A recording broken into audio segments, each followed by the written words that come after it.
Hi friends, welcome to my channel. ഇന്ന് നമ്മൾ ചെയ്യുന്നത് ഒരു കാരമൽ സോസാണ്. പുഡിങ്ങിനും അതുപോലെ ബട്ടർ സ്കോച്ച് ഫില്ലിങ്സിനും ഒക്കെ യൂസ് ചെയ്യുന്ന ഒരു കാരമൽ സോസ് നമുക്ക് വീട്ടിലെങ്ങനെ ഉണ്ടാക്കുന്നതെന്ന് നോക്കാം. അപ്പോൾ എൻ്റെ ചാനൽ സബ്സ്ക്രൈബ് ചെയ്യാത്തവർ ഒന്ന് സബ്സ്ക്രൈബ് ചെയ്ത് ഷെയർ ചെയ്തേക്കണേ. അപ്പോൾ വീഡിയോയിലേക്ക് പോവാം.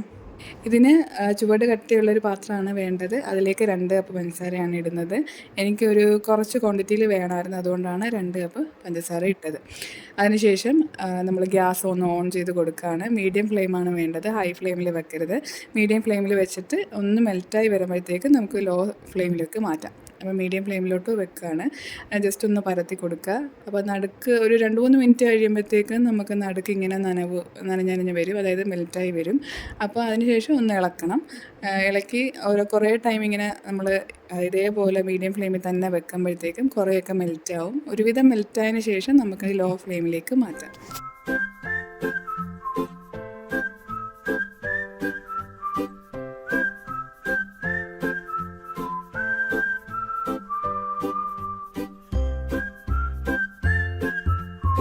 അതിന് പഞ്ചസാര എല്ലാം മെൽറ്റായി കാരമലൈസ് ആയിട്ടുണ്ട്. അപ്പോൾ അതാണ്ട് ഈ ഒരു സ്റ്റേജാണ്. അപ്പോൾ ഇതിന് ശേഷം നമ്മൾ ബട്ടറാണ് ആഡ് ചെയ്ത് കൊടുക്കേണ്ടത്. ഞാനൊരു 3 ടേബിൾ സ്പൂണോളം ബട്ടറാണ് ഇതിനകത്ത് ആഡ് ചെയ്തേക്കുന്നത്. നിങ്ങൾക്ക് ഇത്തിരി കൂടെ കൂടുതൽ വേണമെങ്കിൽ ആഡ് ചെയ്യാം. നല്ല നിറച്ച് 3 ടേബിൾ സ്പൂണോളം വേണം. അപ്പം അത് ആഡ് ചെയ്യുമ്പോൾ തന്നെ നമ്മൾ ഇളക്കിക്കൊണ്ടിരിക്കണം. വളരെ ലോയിലായിരിക്കണം നമ്മളുടെ ഗ്യാസ്. അല്ല അത്രയും പറ്റുന്നില്ല എങ്കിൽ ഓഫ് ചെയ്ത് വേണമെങ്കിലും ചെയ്യാം ഇത്. എന്നിട്ട് അതിന് ശേഷം ഗ്യാസ് ഓൺ ചെയ്താലും മതി. അപ്പോൾ ഞാൻ 2 3 ടേബിൾ സ്പൂൺ ഇട്ടിട്ടുണ്ടായിരുന്നു കേട്ടോ. അപ്പോൾ 3 ടേബിൾ സ്പൂണോളം ഇട്ടതിന് ശേഷം ഒന്ന് ഇളക്കി കൊടുക്കുക. ഒന്ന് കമ്പൈൻഡ് ആവണം. ആ ഒരു കാരമലുമായിട്ട് നമ്മൾ ബട്ടർ നല്ല കമ്പൈൻഡ് ആവും. ഇതിന് ശേഷം നമ്മൾ മിൽക്കി മിസ്റ്റിൻ്റെ ഫ്രഷ് ക്രീമാണ് ആഡ് ചെയ്യുന്നത്. 250 ഗ്രാമിൻ്റെ ഒരു 75-80 ആ റേഞ്ച് വരും. ഒരു 100 റുപ്പീസിനകത്താണ് ഇതിൻ്റെ റേറ്റ്.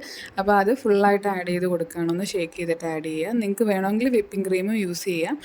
എന്നാലും വിപ്പിംഗ് ക്രീമിനെയും കാട്ടി കുറച്ചുകൂടെ കറക്റ്റ് എനിക്ക് തോന്നുന്നു ഫ്രഷ് ക്രീമിൽ ചെയ്യുമ്പോഴാണ്. അത് ആഡ് ചെയ്യുമ്പോൾ നമ്മൾ ഉറപ്പായിട്ടും നമ്മളുടെ ഗ്യാസ് ഓഫ് ചെയ്തതിന് ശേഷം ആഡ് ചെയ്ത് കൊടുക്കുക.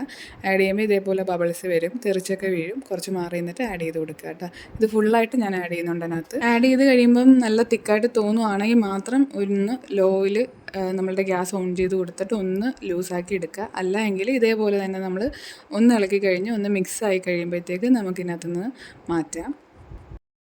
എനിക്കങ്ങനെ ഫുള്ളായിട്ട് ആഡ് ചെയ്ത് കൊടുത്തപ്പം ജസ്റ്റ് ഒന്ന് തിക്കായിട്ടുണ്ടായിരുന്നു. അതുകൊണ്ട് ഞാൻ വീണ്ടും ഒന്ന് ഫ്ലെയിം ഓൺ ആക്കിയതിന് ശേഷം ലോയിൽ തന്നെ ഇട്ടിട്ട് ഒന്ന് മെൽറ്റാക്കി കൊടുക്കുകയായിരുന്നു ചെയ്തത്.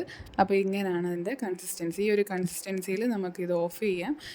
പിന്നെ ഇത് ഒരുപാട് അങ്ങ് തിക്കായിട്ട് എടുക്കരുത്.